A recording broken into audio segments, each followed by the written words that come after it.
룻기서의 하나님은 크고 크신 온 우주의 하나님이 작고 작은 한 인간 가정사에 들어오시는 이야기입니다. 그러니까 룻기서는 너무너무 크신 하나님, 그리하여 우리가 인지할 수 없는 하나님, 그 하나님이 너무 보잘것없고 잊혀질 만한, 주목받지 못할 만한 작은 한 인생을 향해서도 그 크신 하나님이 그 작은 인생을 돌아보시느냐, 이것이 룻기서가 말해주는 얘기입니다. 그러므로 룻기서가 말하고 있는 하나님은 성경 곳곳에, 시편 곳곳에 이렇게 표현되어 있습니다. 예를 들어 시편 8편에 보면은 이렇게 되어 있습니다. 여호와 하나님을 향하여 시편 8편 1절에 여호와 우리 주여, 주의 이름이 온 땅에 어찌 그리 아름다운지요, 주의 영광이 하늘을 덮었나이다. 하나님, 어찌 그리 크신 하나님이십니까? 이 큰 하나님이 시편 8편 4절에 보면 이렇게 말합니다. 사람이 무엇이기에 주께서 그를 생각하시며 인자가 무엇이기에 주께서 그를 돌보시나이까? 그 크신 하나님이 어떻게 이 작은 인생을 돌아보십니까? 이 하나님을 말하고 있고, 시편 18편에 보시면 나의 힘이신 여호와여, 그 다음부터 어떻게 표현하는 거 보십시오. 그 하나님을 내가 주를 사랑하나이다. 2절에 여호와는 나의 반석, 나의 요새, 나를 건지시는 시요, 나의 하나님이시요, 내가 그 안에 피할 나의 바이시요, 나의 방패. 이런 모든 반복들이 보십시오. 그 하나님이 어떤 하나님? 나의 무엇이라는 거예요. 나의. 어떻게 그 크신 하나님이 나의 무엇, 나의 무엇, 그렇게 확 내려와서 다가오시는 하나님. 그래서 그걸 6절에 이렇게 말합니다. 나의 기도에 환난 중에 여호와께 아뢰면 하나님이 성전에서 들으신다. 아무튼 시편과 성경이 룻기서의 하나님을 무엇이라고 말씀하느냐면 그 크신 하나님이 이 작은 인생을 보살펴 주시고 내려와 굽이 살펴주시는 하나님, 바로 그 하나님으로 등장합니다. 많은 이들이 신앙을 나는 이실론을 가졌다라고 생각지는 않습니다. 그런데도 가만히 보면 신앙이 이실론적인 신앙을 갖고 있습니다. 이실론이라는 것은 하나님의 창조, 하나님의 전능하심을 인정합니다. 그의 창조를 인정합니다. 그런데 세상을 어떻게 움직이고 있다고 생각하느냐면 그 세계는 하나님이 잘 맞춰놓은 시계에 충분히 이제 테이프를 감아놨다. 그러니까 자기 스스로 정확하게 그 시간을 움직여서 돌아가는 것처럼 모든 세계는 자기 하나님 만들어 놓으신 창조의 원리 속에 알아서 돌아가도록, 자연의 법칙대로 돌아가도록 만들어 놓으셨다. 인생도 거기에 같이 들어있을 뿐이다. 이게 어떤 신앙을 나타내느냐면 창조주 하나님을 믿고 부활의 진리도 믿고 또 그 하나님의 전능하심을 믿고 있지만 그 하나님이 어디 하나님으로 못 섬기고 있느냐면 내 인생에 개입하시고 간섭하시는 하나님으로 보지 못합니다. 이런 이들이 적지가 않고 이런 이들 믿는 믿음이 따로 정해진 것이 아니라 우리가 때때로 하나님의 도우심과 하나님의 일하심을 굉장히 모호하게, 마치 베데스다 연못에 물이 한번 동할 때 천사가 와서 물이 동하면 가장 먼저 들어가는 사람이 들어가면 낫고 못 들어가면 그만인, 마치 하나님의 도움을 어쩌다가 참 행운 좋게 뭐 하나님께 뭘 잘 보였는지 운 좋게 그러다가 어떤 기도가 참 맞아떨어져서 어떤 행운이 오는 것처럼 들어주신다. 하나님이 그런 식의 하나님이었을 때, 정말 내가 어려움에 처해졌을 때는 그 하나님은 아무 소용이 없었어요. 하나님을 소용이라는 말을 쓰면 안 되지만 그 하나님은 내게 아무런 힘이 되지 못합니다. 많은 성도들이 이 부분에서의 하나님이 항상 추상적이고 실제적인 하나님을 놓쳐버린 이유가 있다면 여기 있습니다. 오늘 저는 이 룻기서 속에 보아스라는 사람을 통하여서 하나님이 우리 인생에 어떻게 지혜롭게 또 세밀하게 간섭하시는지를 저는 살피려고 하는 겁니다. 왜냐하면 보아스가 하는 일은 곧 하나님이 우리에게 하시는 일과 다를 바가 없기 때문입니다.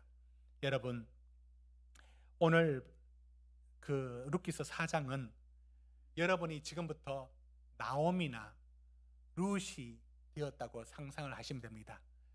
스스로 연세가 좀 있으신 분은 나는 나오미다 생각하고, 연세가 좀 상대적으로 적다라고 생각하시는 분은 나는 룻이다. 그런데 재판장에 와 있습니다. 재판석에 와 있습니다. 오늘 룻기는 바로 이 두 여인의 인생의 운명을 결정하는 재판이 이루어집니다.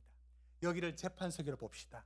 오늘 4장 1절 2절에 보아스가 10명이나 되는 그 장로들을 모아서 그들을 2절 보십시오. 10명의 장로들을 모아서 재판 자리를 마련합니다.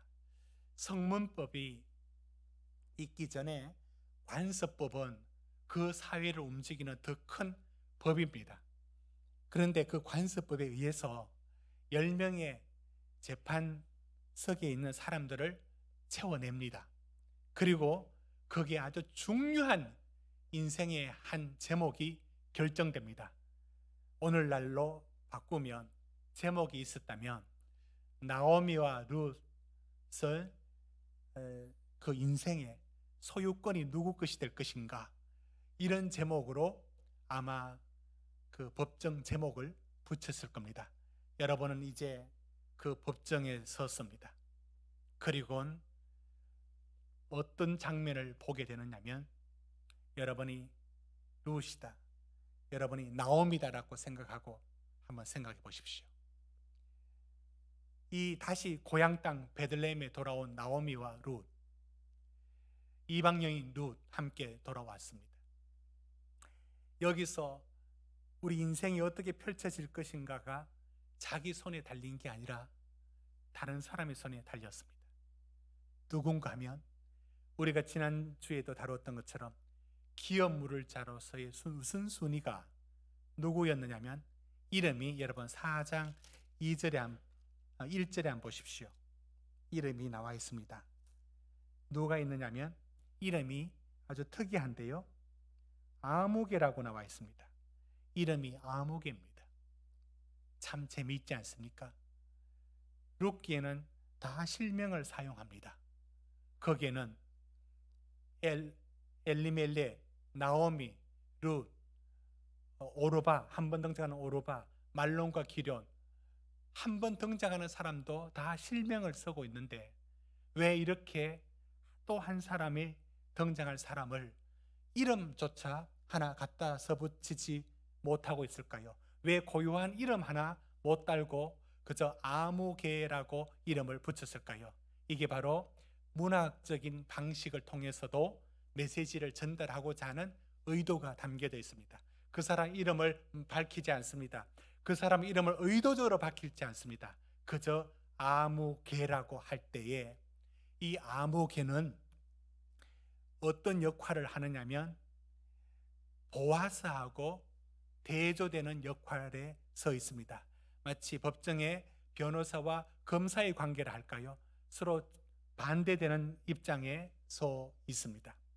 그런데 지금 여기 아무개라는 사람이 어떤 위치에 서 있느냐면 4절에 보시면 그렇게 말하고 있는데 바로 기업 물을 자로서 먼저 누가, 이 아무개가 먼저 나오미와 룻의 인생을, 그 밭을, 그러니까 나오미의 밭을 이제 모압 떠나기 전에 팔고 갔지 않겠습니까?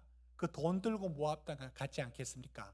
팔았지 않습니까? 그런데 그 팔았던 그 땅을 도로 살 수 있는 가장 가까운 친척이 그를 사도록 되어 있습니다. 이게 관습법입니다. 자기에게 소유된 땅을 다른 대로 넘어가지 못하게 보호하는 차원이죠. 근데 그 우선권이 누구에게 있었냐면은 이 아무개가 우선권이 있었습니다. 그리고 진행되고 있습니다. 이 아무개는 지금 처음에 들어올 때 내가 나오미 남편 고 아비멜렉은 죽었습니다. 그 사람 내 친척인데 그 땅을 내가 살 수 있구나. 이건 좋은 기회인데 그렇게 했을 때 내게 어떤 이익이 있을까? 그 생각을 딱 계산하고 이 재판석에 들어왔습니다. 그리고 누구도 바꿀 수 없는 우선순위, 누구도 바꿀 수 없는 보아스보다 먼저 선택할 수 있는 가까운 친척 거리가 이 사람이 가진 우세한 위치입니다. 아주 유리한 위치를 갖고 있습니다. 그러니 당장에 아무개가 결정할 수 있습니다. 내가 저 나오미의 땅을 내가 사겠습니다 라고 말하면 그 도장 한 방으로 모든 게 끝납니다. 그걸 뒤집을 수 있는 어떤 이유도 근거도 없습니다. 이게 얼마나 위기였을까? 여러분 4절 한번 보십시오. 만약에 그 자리에 나오미와 룻이 오늘 여러분들처럼 이 자리에 함께 앉아 있다고 생각하면서 한번 보십시오. 나를 사랑하지 않는 사람, 관심도 없는 사람, 이해 타산으로 계산해서 땅을 사서 받아들이면 그 가족이 되어버리는데, 나오미와 룻은 어떻게 살아왔는지, 어떤 삶을 사는지 아무 관심도 없고 그저 이 아무개는 오직 돈, 그게 전부입니다. 그 사람의 계산의 원리는 돈이 전부였어요. 자, 그 사람에게 지금 자기 인생의 운명이 막 그대로 끌려갈 뻔합니다. 만약에 아무개가 여러분 4절 한번 보십시오. 끝에 내가 무르겠다. 내가 나오미의 땅을 내가 사겠습니다 라고 도장을 딱 찍는 순간에 모든 게 다 결정이 나버립니다. 여러분이라면 그 자리에 서서 앉아 있다면 여러분은 얼마나 불안하겠어요. 사랑하는 성도 여러분, 우리 인생 속에 우리가 이런 일을 적지 않게 경험합니다. 조마조마하게 이거 이러면 어떻게 되지? 이러면 다 무너지는 거 아니냐고, 이렇게 했을 때 내가 지금까지 읽어놓은 게 무엇이 소용이 있느냐고, 너무 허무하게 모든 게 무너지는 것 같고 그 한마디에 모든 게 다 쓰러지는 것 같고, 때로는 우리가 읽어놓았던 모든 것들 병원 앞에서, 의사 선생님 앞에서 한없이 작아지죠. 이건 너무 늦게 왔습니다, 이런 말 한마디 들으면 하늘이 노래지죠. 우리는 그 몇 마디의 말과 내가 아닌 다른 어떤 조건으로 내 인생이 이렇게도 타에 의해서 움직여지고 불안에 놓이고 운명이 결정된 듯한 그런 자리에 설 때가 있습니다. 자, 그런 자리에 섰을 때 오늘 보아스가 이 일을 어떻게 처리하는가를 지켜보십시오. 왜냐하면 하나님은 우리 인생의 길에 그 당황스럽고 그 놀랄 만한 우리 인생의 길 속에 허무하게 그렇게 끝내지 않습니다. 보아스가 어떻게 일을 하느냐? 보아스는 이 순서를 바꿀 수 없다는 걸 압니다. 그러니 그 사람을 건너뛰고 가로챌 수도 없습니다. 여러분, 보아스는 처음부터 나오미와 룻에 대하여 긍휼과 인애로 다가갔습니다. 저 두 사람의 인생에 대하여 긍휼히 여기는 마음이 먼저였고, 자비를 베푸는, 내가 작은 도움이라도 돼야 되겠다는 그 마음으로 다가갔습니다. 그러나 여기 아무개는 그런 사랑이나 이런 거 아무 관심도 없습니다. 그저 관습법을 들고 이건 내 겁니다라고 가지면 그만이에요. 이게 그들에게 놓인 운명 같은 관습법이 그들에게는 지금의 실제 법이었습니다. 자, 거기서 보아스가 먼저 말합니다. 이 사람이 도대체 어디 관심이 있는가를 보아스는 파헤칩니다. 그래, 자기한테 유익한지 안 한지에 관심이 있구나. 그래서 보아스가 5절에 뭐라고 얘기하느냐면, 맞아, 당신이 기업 물을 자격이 나보다 먼저 있다는 거나 인정해. 그래서 당신이 먼저고 그 다음 나이고 그 외에는 이 관련되는 사람이 아무도 없다. 당신 아니면 내다. 이렇게 두 사람이 썼습니다. 그러니까 이 사람이 이게 자기한테 유익한 줄 알고 딱 4절에 내가 할게 라고 기업 물으겠다고 달려들었습니다. 그러자 보아스가 뭐라고 얘기하느냐면, 좋다, 그러면 너도 알지. 여러분 5절 한번 읽어봅니다. 4장 5절 시작. 보아스가 이르되 내가 나오미의 손에서 곧 죽은 자의 아내 모압 여인 룻에게서 사서 그 죽은 자의 기업을 그 이름으로 세워야 할지니라. 지금 보아스가 어디를 공략하느냐면, 그거 나오미 땅 사는 게 전부가 아니야.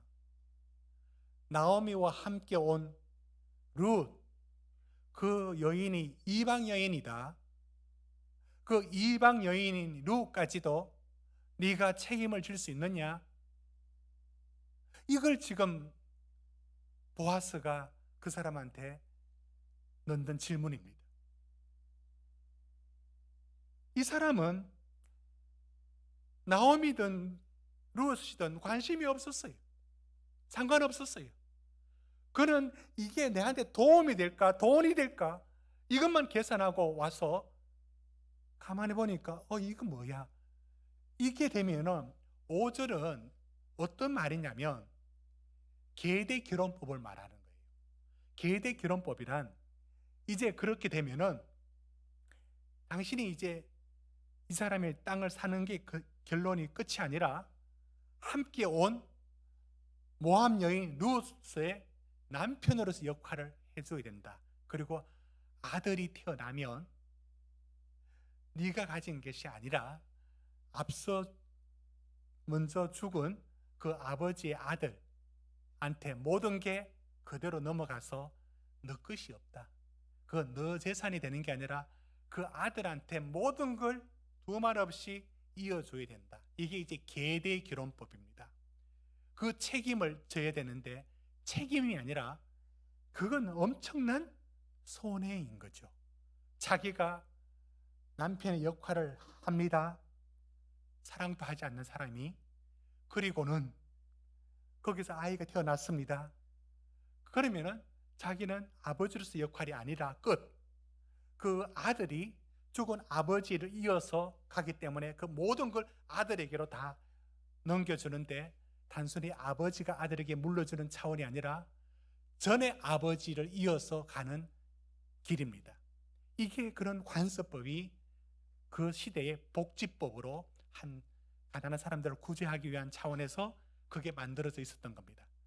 아니, 그 얘기를 딱 하니까 이 사람이 마음이 확 달라졌습니다. 여러분 6절 한번 보십시오. 나 못하겠다. 너가 해라. 왜? 기업에 손해가 있을까 하여 딱 계산해 보니까 자기한테 남는 게 없는 거예요. 그러니까 두 말 없이 나 안 하겠다라고 하는 겁니다. 그러자 보아스가 여기서 대충 넘어가지 않습니다. 어떻게 하느냐? 7절에 그 관습법에 확정을 하기 위하여, 여러분 확정이라는 말 단어도 있습니다. 7절에 한번 보십시오. 확정을 합니다. 어떻게? 당신이 이 권리를 포기할 것이냐 할 것 같으면 신발을 벗어서 그걸 던져라 라고 하는 하나의 관습법으로 신발을 벗도록 합니다. 그리고 10명의 재판관이 보는 자리에서 그걸 보도록 하고 9절에 보십시오. 분명히 한 법적인 선언을, 한 매듭을 짓는 말을 합니다. 나는 보아스가 장로들과 모든 백성에게 말합니다. 나는 엘리멜렉, 죽은 엘리멜렉, 그리고 기론과 말론에 있던 모든 것을 나오미 손에서 내가 산다. 여러분들은 증인이 되어라. 라고 하고는 그걸 분명하게 한 후에 모든 사람들 보는 데서 확정을 짓습니다. 이게 보아스가 하는 일입니다. 여러분, 보아스가 이 일을 할 때에 여러분 3장 18절을 한번 보십시오. 나오미가 이 사람이 행하는 일을 두고 이런 말을 합니다. 여러분 3장 18절 같이 읽습니다. 시작. 이 사건이 어떻게 될지 알기까지 인자 있으라. 그 사람이 오늘 이 일을 성취하기 전에는 쉬지 아니하리라 하니라. 지금 그 나오미의 말을 빌려서 보아스가 이 일을 쉬지 않고, 포기하지 않고, 대충 하지 않고 정확하게 이 일을 이루어낼 것이다. 이 말을 루스에게 하는 말이, 저 사람 보아스는 이 일을 어떻게든 지혜롭게 풀어서 이 일을 원만하게 만들어낼 것이다 라는 기대를 하는 말입니다. 이런 말들이 보아스가 하는 행위들하고 연결시키면 하나님께서 우리에게 하시는 일하고 매우 유사합니다. 안 될 것 같은데, 불리해져서 손해볼 것 같은데, 지금 보아스가 접근하는 방식은요, 이익을 두고 접근하는 게 아니에요. 보아스는 이 두 여인의 삶에 대하여 인애와 자비로 끌어안는 게, 그게 먼저고, 그 사랑과 긍휼이 먼저고, 두 번째 책임지겠다는 기어 물을 자의 그 권리 부분들을 두 번째 들고 나온 거예요. 그런데도 앞서 먼저 아무개라는 이 사람이 먼저 권리를 갖고 있으면서도 이 사람은 뭐가 없어서 포기합니까? 사랑도 관심도 없죠. 자기는 이해 타산만이 유일한 계산법이었는데, 그러니 그 사람을 물리친 거죠. 법적으로 물리친 거죠. 합당하게, 그리고 정당한 방식으로. 여기서 보아스가 만약에 지면 어떻게 됐을까요? 상상할 것 없습니다. 두 여인은 만약에 그 법정에 있었으면 어떤 표정을 했을까? 여러분, 그러나 보아스는 결코 실수하지 않고 정확하게 확정을 짓습니다. 이 일에. 저는 저희 시골 마을에 그 옛날에 이제 같은 이웃끼리 살면서 한쪽에 마당이 좀 넓은 마당이 필요하고 하니까 옆집에 계약도 적지 않고 계약서도 적지 않고 그냥 말로 마당을 이렇게 들어가서 사용하도록 이렇게 땅을 내어주고, 그 대가로 무언가 주고받았던 무언가 있는 모양입니다. 그런데 저희 마을에 그 일이 70년이 지났어요. 70년이 지났는데 자녀들 간에 문제가 생겼어요. 거기에 지적도상에서는 그 땅이 옆집 땅으로 아직도 돼 있는 거예요. 그러나 70년 전에 구전으로 내려오는 이야기 속에서는 그 땅을 분명히 뭔가 주고 70년 동안에 사용해왔고 어른들이 다 돌아가셨는데, 그걸 바르게 하지 않고 옛날에 했던 약속들로만 알고 있다가 그분들은 이제 다 돌아가신 거예요. 그래서 다음 자녀들이 들고 나왔습니다. 이거 우리 할아버지 때 땅이라고. 할 말 없습니다. 그때 분명히 뭔가 주고받아서 70년 동안 사용했는 건 틀림없을 텐데 하나도 계약을 완료를 해놓은 게 없습니다. 여러분, 이 일을 희미하게 처리해두면 나중에 이런 일이 발생합니다. 시골에 이런 땅이 적지가 않습니다. 만약에 룻기에서 보아스가 일을 정확하게 마무리 짓지 않았다면 어떻게 되었을까요? 얼마나 불안한 두 여인의 인생이 얼마나 불안해졌을까요? 얼마나 어중간해졌을까요?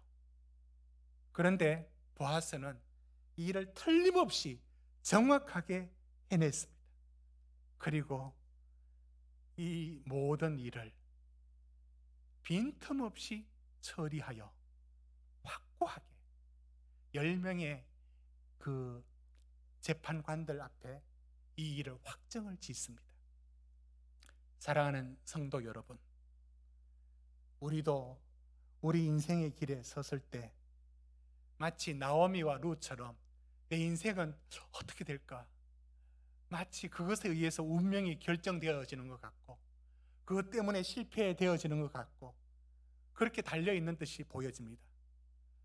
그때 조마조마하고 우리 마음이 힘들어질 때 여러분 기억하십시오. 보아스가 나오미와 룻에게 어떻게 일을 처리했는가? 이 지혜로움과 이 포기하지 않음과 이 치밀함이 사실은 하나님이 우리 인생에 들어오셔서 어떻게 개입하시고 어떻게 간섭하시는지에 대하여 그것을 암시하여 보였습니다. 크고 크신 하나님이 작고 작은 내 인생에 들어오신다는 거 너무 놀랍지 않습니까? 하늘에 계신 하늘에 계신 그것의 그 하나님이 아니라 성경은 우리 아버지요, 이렇게 주님 가르쳐 주신 기도에서는 하늘에 계신 우리 아버지라고 말합니다. 이렇게 그 크신 하나님이 어떻게 내 인생에 그렇게도 깊이 관여하실까? 여러분, 아브라함의 얘기를 알고 있지 않습니까? 아브라함이 기다리고 기다려 25년을 기다려서 얻은 아들이 이삭입니다.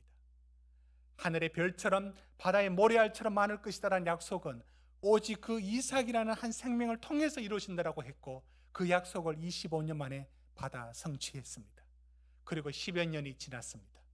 이제 아브라함에게 이삭은 하나님의 약속이며 생명이며 그의 신앙의 모든 게 거기 걸려 있습니다. 그러던 어느 날 하나님이 그 이삭을 10몇 살 되었을 때 이삭을 모리아산 꼭대기에 올라가 번제로 드리라 라고 했을 때 아브라함이 느낀 충격은 이루 말할 수 없습니다. 밤새 잠을 자지 못합니다. 어떻게 내게 이런 일이, 이걸 어떻게 할까? 그런데 아브라함이 고민하고 걱정하고 염려하면서도 순종을 합니다. 이삭의 어깨에 무엇을 지웁니까? 어깨에 번제에 쓸 나무 장작 더미를 그가 짊어지고 갈 만큼 등에다 지어서 단단히 묶어줍니다. 그리고 자기는 한 손에 칼을 들고 한 손에는 미리 불을 붙여서 들고 가야 됩니다. 불을 들고 양손에 이렇게 들고 갑니다. 가는데 앞에 먼저 걷고 있는 이삭이 아버지 보고 돌아보면서 묻습니다. 촐랑촐랑 힘있게 사뿐사뿐 올라가는 이삭이 하는 말이, 아버지, 우리가 올라가서 번제 드리려고 다 준비했는데 우리가 드릴 정작 양은 준비 안 했는데 어떻게 하죠? 이 말을 들었을 때 여러분, 아브라함을 무슨 로봇 보듯이 보면 안 됩니다. 그래, 하나님이 다 알아서 하실 거야. 그 말은 했어요. 그 말을 했는 건 사실입니다. 그렇다 하여 아브라함이 고민 하나 없이 그래 하나님이 다 알아서 하실 것이라는 100% 확신 속에 올라간 것이 아니라 두렵고 떨리고 어찌할까 모르는 방법으로 올라갔습니다. 그리고 두 눈 감고 번제를 드리려고 하는 그 순간에 하늘에서 소리가 나죠. 아브라함아, 아브라함아. 급히 아브라함을 든 칼을 정지시키죠. 그리고 바로 눈앞에 펼쳐져 있습니다.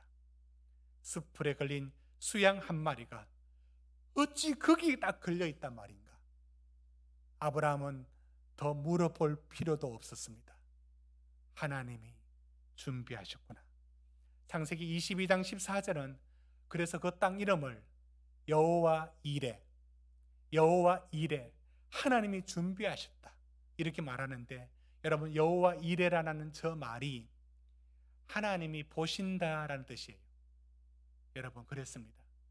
여러분 저 말이 왜 의미 있게 이름이 지명까지 되었을까요? 하나님 안 보신 줄 알았어요. 이 고민과 이 염려와 내 인생의 이 무거운 짐을 지고 모리아산에 올라가는 이 모든 괴로움을 아무도 안 보실 줄 알았어요. 자기의 고민인 줄 알았어요. 그런데 하나님이 보고 계시더라. 하나님이 안 보실 줄 알았는데 보고 계시더라. 그리고 거기 순양을 준비하셨더라. 사랑하는 성도 여러분, 우리가 살아가는 인생길에 나오미와 롯이 이 재판석에 앉아서 내 인생의 운명이 어떻게 될까? 저 아목이라는 사람 앞에, 나를 사랑하지도 관심도 두지 않고 있는 사람, 그 사람 앞에 내 인생이 한순간에 그냥 넘어가 버리는 이 절체절명의 순간, 그와 같은 인생의 위기들과 내가 내 인생을 결정하지 못하는, 때로는 건강이, 때로는 자녀가, 때로는 경제적인 문제가 모든 걸 결정할 듯이 입을 벌리고 있는 상황 앞에 놓일 때가 있습니다.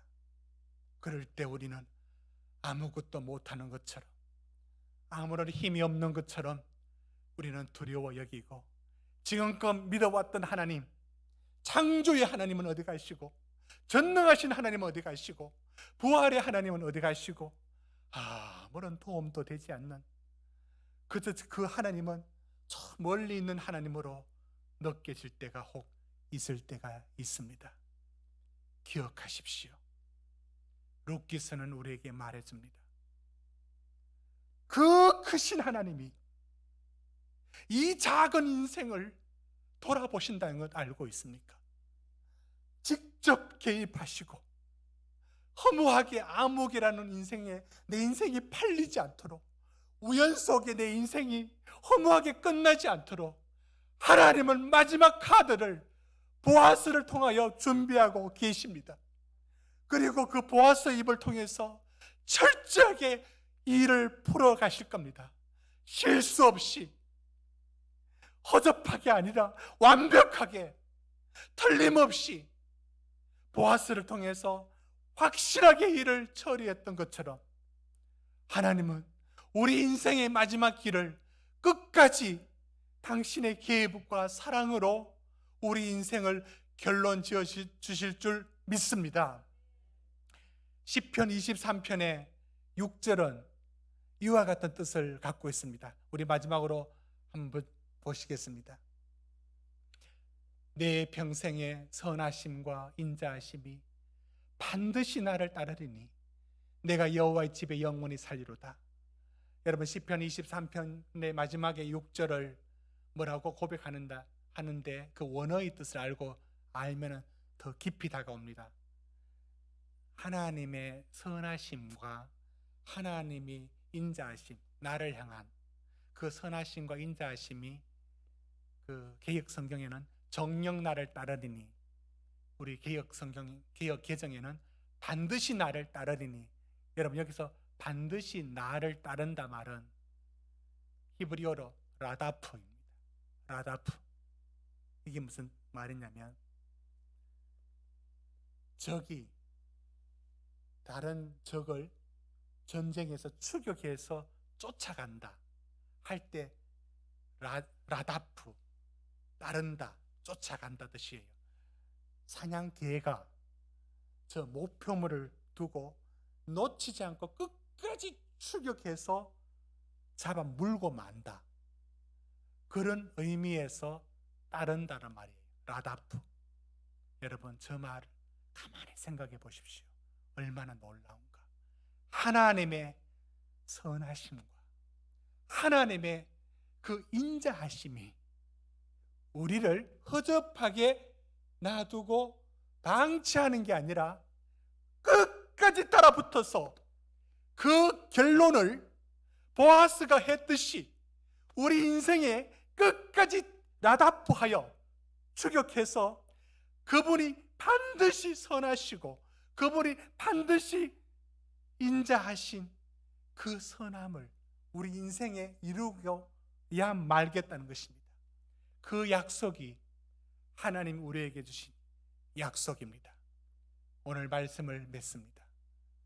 사랑하는 성도 여러분, 우리가 걸어가는 이 인생길 속에 여러분 얼마나 더 놀라야 되고 얼마나 조마조마해야 될, 마치 재판석 한 뒷구석 자리에 방청석에 앉아 있다라고 상상하는 나오미와 룻처럼 내 인생이 저 아무개라는 것 속에 팔려 넘겨가서 살아보겠다가 돌아온 인생이 또 한 번 허무해질 것 같은 이 어려움처럼 느껴질 때 그게 끝이 아니, 하나님은 보아스를 준비하셔서 손해되는데도 불구하고, 아니 처음부터 목적이 이익이 목적이 아니라 손해를 각오하고 사랑과 긍휼로 나오미와 롯 두 인생을 끌어안았던 보아스처럼 이 일을 하나님이 우리에게 행하실 일입니다. 끝내 마지막 일은 보아스가 처리했던 것처럼 우리 인생의 마지막 그 결론 부분들은 하나님이 책임지십니다. 그분이 우리 인생에 개입하셔서 일해 가실 놀라운 일들을 믿음의 눈으로 볼 수 있기를 주의 이름으로 축원합니다. 우리 같이 한번 기도합시다.